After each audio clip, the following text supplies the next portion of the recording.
One wrong step, and this hunter is dead. No guns, no traps that always work, just a wooden spear, a handful of terrified men, and something 10 times his size standing in the fog ahead of him. This is how cavemen actually hunted giants, and most of them didn't survive to tell the story. For most of human history, the biggest, strongest, deadliest animals on Earth weren't behind zoo glass. They were outside the cave, mammoths taller than houses, woolly rhinos built like tanks, cave bears twice the size of a modern grizzly, standing 12 feet tall on their hind legs. A single mammoth could weigh as much as 8 cars stacked on top of each other. One kick from a rhino could shatter every bone in a man's chest. One swipe from a bear's claw could open a body in a single motion. These weren't animals you outran. You couldn't outmuscle them. You couldn't out-armor them. So, how did small, slow, weak humans, with no claws, no fangs, no fur thick enough to stop the cold, become the deadliest hunters on the planet? The answer is unsettling. They didn't win with strength. They won with something far more dangerous: a plan. The first rule of hunting a giant was simple: never do it alone. A lone hunter facing a mammoth wasn't a hunter. He was food. But a group of 8 or 10 men, moving together, thinking together, that was an entirely different kind of predator. Cavemen didn't rely on raw power. They relied on patience, coordination, and a terrifying willingness to risk everything for the tribe's survival. Step 1 was choosing a target, not the strongest animal in the herd, the weakest one, the old, the young, the sick or the injured, the ones who lagged a few steps behind the group. Step 2 was separation.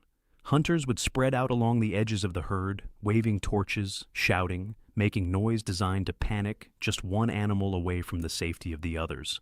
A mammoth surrounded by its herd was untouchable. A mammoth alone, cut off in the fog, was vulnerable. And vulnerability was the only opening these hunters ever needed. This is called a drive hunt, and it is terrifyingly simple in its cruelty. Hunters didn't chase an animal to catch it. They chased it to steer it, toward a cliff edge hidden by mist, toward a bog that would swallow its legs, toward a trap the tribe had built days, sometimes weeks in advance. One wrong turn, and 6 tons of muscle and bone would fall, straight into a pit lined with sharpened wooden stakes, driven deep enough to pierce hide as thick as tree bark. It sounds brutal, because it was, but it was the only way a species without claws could level the playing field against a species that outweighed them by 100 times. But traps didn't always work. Animals aren't stupid. Sometimes the herd sensed the danger and scattered in the wrong direction. Sometimes the target animal turned at the last second and came straight for the hunters instead of the pit. And when that happened, the fight became something else entirely, face to face, spear against tusk, man against monster. One mistake in that moment meant death, and it usually came fast. Archaeologists have found the proof buried in the ground for thousands of years. Caveman skeletons with skull fractures, ribs snapped clean in half, puncture wounds from tusks that never fully healed before the person died. These are battle scars from hunts that went wrong, frozen in bone long after the flesh disappeared. Some hunters never made it back to the cave. Their tribe would sit by the fire at night, staring into the darkness beyond the trees, waiting for footsteps that never came. This wasn't a sport, and it wasn't glory. It was survival, and the price of failure was always the same: your own life, traded for a chance at food. If the trap did work, the danger wasn't over. It was just beginning. A wounded trap giant is still a giant, and even with its legs pinned in a pit, one swing of a mammoth's trunk could still kill a man in a single hit. So the hunters worked as a unit, thrusting spears from multiple angles at once, never standing still long enough to become a target, never letting the animal focus on one man for more than a second. This wasn't quick. It could take hours. Sometimes it stretched into an entire day before the animal finally stopped fighting, its strength draining with every wound. And when it was finally, truly over, the hunters didn't cheer. They collapsed where they stood, exhausted, bloodied, shaking, simply grateful to still be breathing. Because one successful hunt wasn't just a meal, it was survival for the entire tribe. A single mammoth could feed dozens of people for weeks. The meat kept them alive through freezing months when nothing else grew.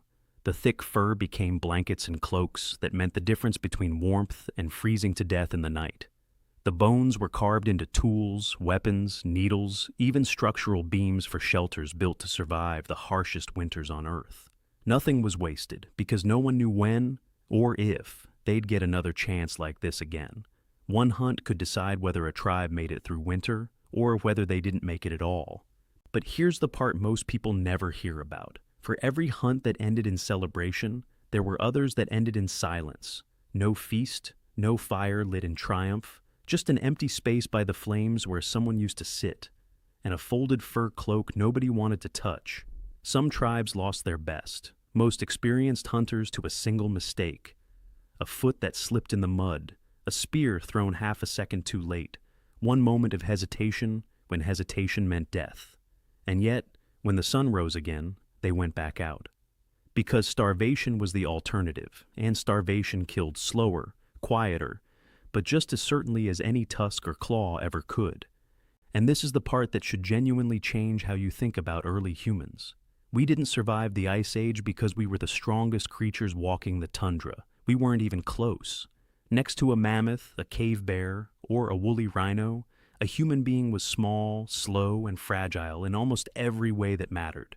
We won because we were the only animals capable of planning 5 steps ahead, and trusting the person standing next to us enough to risk our lives on a shared plan. Every drive hunt, every hidden trap, every coordinated, terrifying charge against something that could kill us in a single blow. These weren't just hunting techniques. They were the earliest blueprint for teamwork, for strategy, for the kind of cooperation that would eventually build everything we call civilization. So the next time you picture a caveman as some simple, grunting, primitive figure hiding in a cave, remember this instead.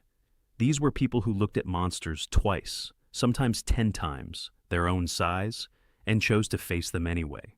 Armed with nothing but wood, sharpened stone, fire, and each other. And they won. Not once, not by luck. Again and again and again, for over 100,000 years, one terrifying hunt at a time. If you want to know what happened the day a hunt went wrong and what it cost the tribe that lost its best hunter to the fog, stick around. That story is even darker than this one.